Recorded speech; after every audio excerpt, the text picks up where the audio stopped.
Hello everyone, welcome to my channel addiction with वांगशान। तो आइए हमारी स्टोरी फेटेड मेट्स के पार्ट 2 को स्टार्ट करते हैं। अगर आप मेरे चैनल में नए हो तो प्लीज़ मेरे चैनल को सब्सक्राइब कर दीजिए, वीडियो को लाइक कीजिए एंड कमेंट करके मुझे बताइए कि आपको ये स्टोरी कैसी लग रही है। दोस्तों, कल मुझसे गलती हुई थी। मैंने ये फर्स्ट में ये बताया था कि सेकंड चाइल्ड 20 साल बाद पैदा हुआ था, लेकिन मुझसे मिस्टेक हो गई, उसमें 20 साल नहीं बल्कि 10 साल था। तो आइए आज की स्टोरी को स्टार्ट करते हैं। पूरा विषय बहुत ही ब्यूटीफुली डेकोरेटेड था।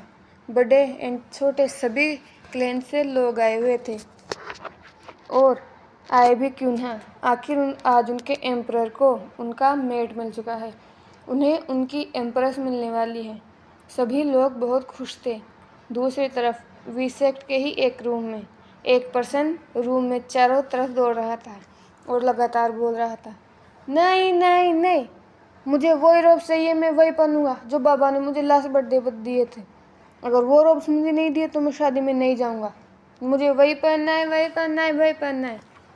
तभी उस पर्सन के रूम में जो दो और लोग थे, उनमें से एक कहता है, ईबो यहाँ पर उछलना बंद करो, हम दूसरे सेक्टर में हैं। दूसरा पर्सन कहता है, ईबो चेंग लेकर आ रहा है तुम्हारे रोब्स, प्लीज़ दौड़ना बंद करो।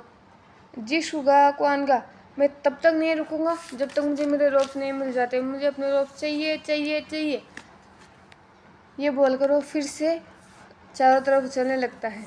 तभी उस रूम का डोर ओपन होता है और वहाँ से चेंग अंदर आते हुए कहता है, अय्या अब उछलना बंद करो बोबो, ये लो तुम्हारे रोब्स जो तुम्हें बाबा ने दिए थे।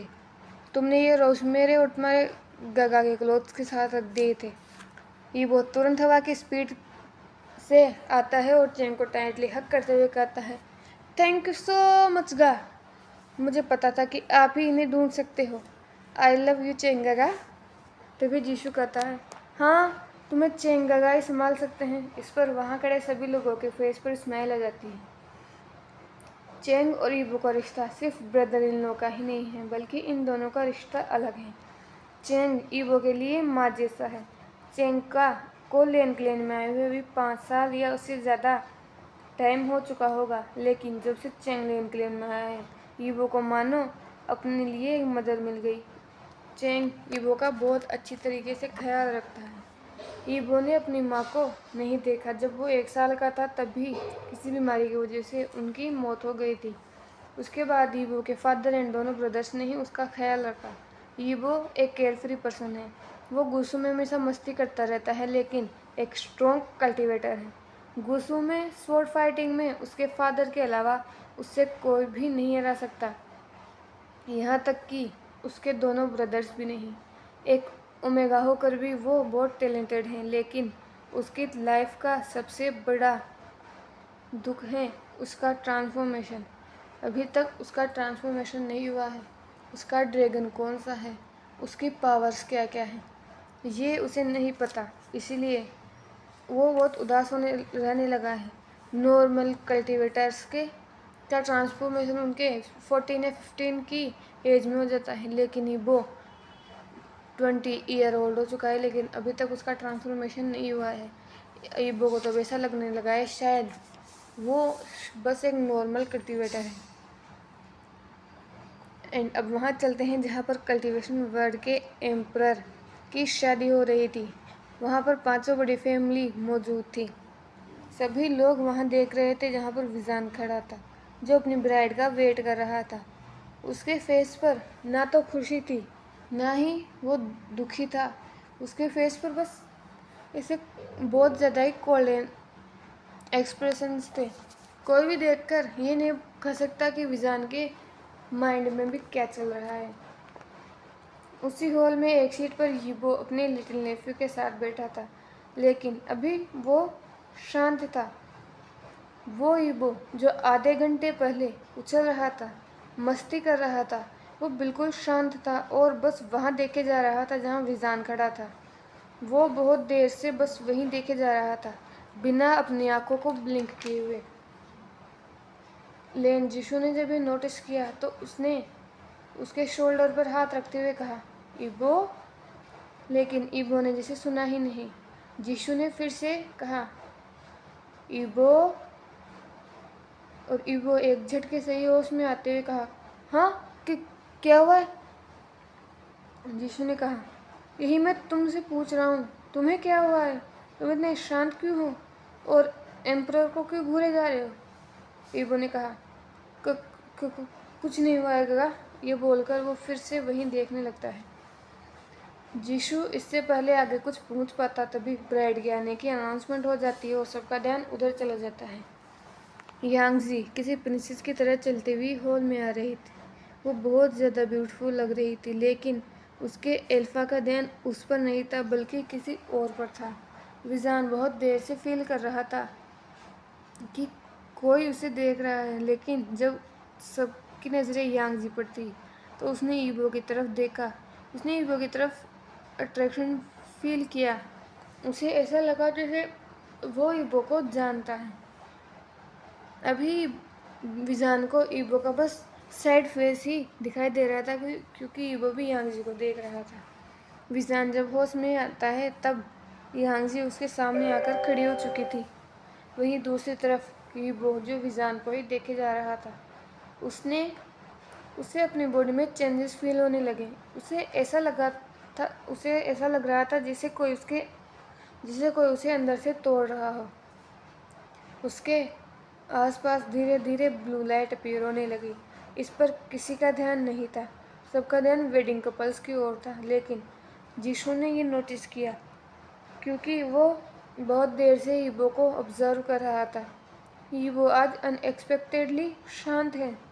ऐसे माहौल में ईबो कभी शांत रह ही नहीं सकता। जब उसने नोटिस किया तो उसने पाया कि ईबो के साथ कुछ तो प्रॉब्लम है। उससे निकलती ब्लू लाइट उसे डरा रही थी। तभी उसने ईबो को संभालते हुए कहा ईबो, क्या हुआ है तुम्हें? ईबो ने अपने टीयरी आइज से जीसू की तरफ देखते हुए कहा पेन हो रहा है गगा। ये बोलकर वो अपने स्टमक को टाइटली होल्ड कर लेता है। वहीं स्टेज पर विजान और यांगजी आमने सामने खड़े थे। तभी प्रिस्ट ने कहा तो आइए आज हम वेडिंग को स्टार्ट करते हैं।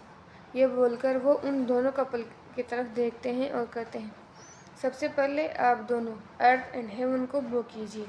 इस बात पर वो दोनों बो करने के लिए झुकने ही वाले थे, तभी एक स्वॉर्ड फुल फोर्स के साथ आती है और उस सिल्क क्लॉथ जिससे विजान और यांगजी के हाथ जुड़े हुए थे आवाज़ करती हुई उसको काट कर अपने ओनर के पास चली जाती है।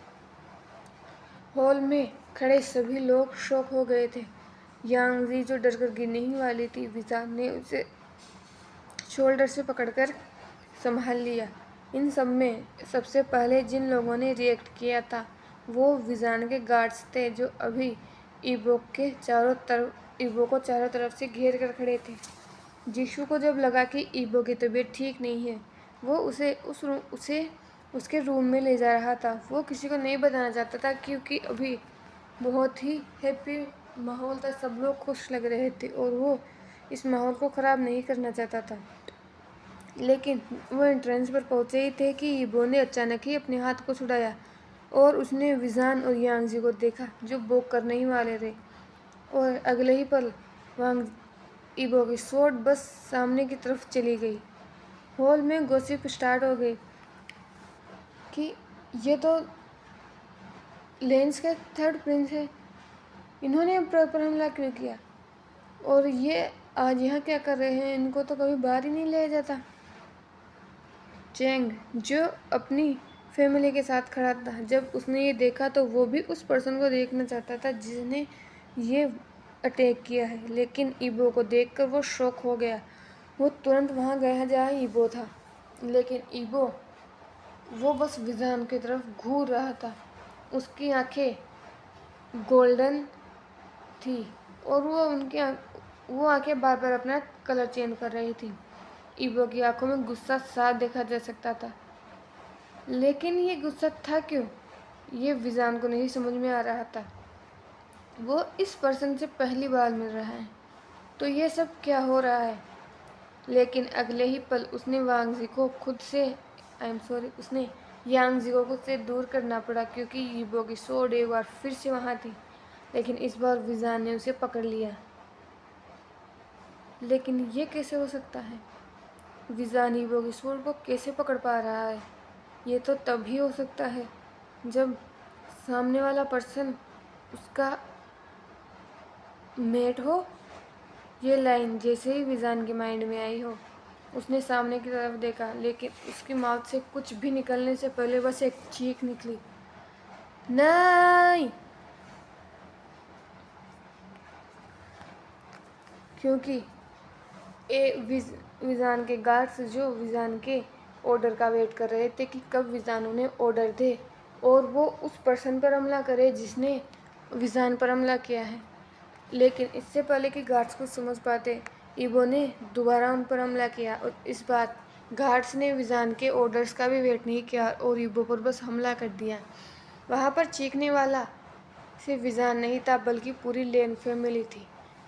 लेकिन स्ट्रेंजली जैसे ही गार्ड्स ने ईबो पर हमला किया, वो ब्लू लाइट जो ईबो के चारों तरफ थी, उसने उन गार्ड्स को फुल फोर्स के साथ खुद से दूर कर दिया। और ये देखकर वहाँ पर सभी शॉक थे, क्योंकि विजान के गार्ड्स बहुत ज़्यादा स्ट्रॉन्ग हैं। उन्हें कोई भी ऐसा वैसा ओमेगा हार्म कर ही नहीं सकता। अब सब लोगों का ध्यान बस ईबो पर था। विजान भी धीरे धीरे अब स्टेज से नीचे आ रहा था, बट ईबो, उसकी आंखों में इतनी देर तक जो गुस्सा था वो जैसे अचानक ही एक पेनफुल एक्सप्रेशन में चेंज हो गया हो। उसके फेस के एक्सप्रेशन बार बार ही चेंज हो रहे थे। कभी वो गुस्से से विजान को देखता, फिर उसके एक्सप्रेशन चेंज हो जाते और जैसे वो बहुत पेन में हो। और एट लास्ट अब वो ब्लू एनर्जी जो अभी थोड़ी देर पहले बहुत कम दिखाई दे रही थी, वह बहुत ज़्यादा बढ़ने लगती है। ईबो ने अपने एक हाथ को उठाया और विजान की तरफ किया और बहुत ही पेनफुली कहा, अल्फा विंग। और इससे आगे वो कुछ कह ही नहीं पाया, क्योंकि अगले ही पल उस हॉल में बस एक ग्रोन सुनाई देता है और वो किसी और का नहीं बल्कि विजान का था। उसके साथ ही एक ग्रोन और सुनाई देता है। वो ब्लू लाइट जिसने ईबो को चारों तरफ से घेर रखा था, अब वो बहुत ज़्यादा बढ़ने लगी थी और ईबो को अब सब देख सकते थे कि ईबो हवा में था। उसके साथ ही विजान भी था। वो दोनों एक दूसरे के पास थे। उन दोनों ने जैसे सर्कल बना लिया था, लेकिन उन दोनों किसी को दिख ही नहीं रहे थे। विजान की ब्लैक एंड रेड एनर्जी ने उन दोनों को जैसे कवर कर रखा था। तो हेलो एवरीवन, आज के लिए बस इतना ही। प्लीज़ मुझे बताइए कि आपको स्टोरी कैसी लगी। अगर आपको अच्छी लगी हो तो प्लीज़ चैनल को सब्सक्राइब कीजिए, वीडियो को लाइक कीजिए एंड कमेंट करके मुझे बताइए कि आपको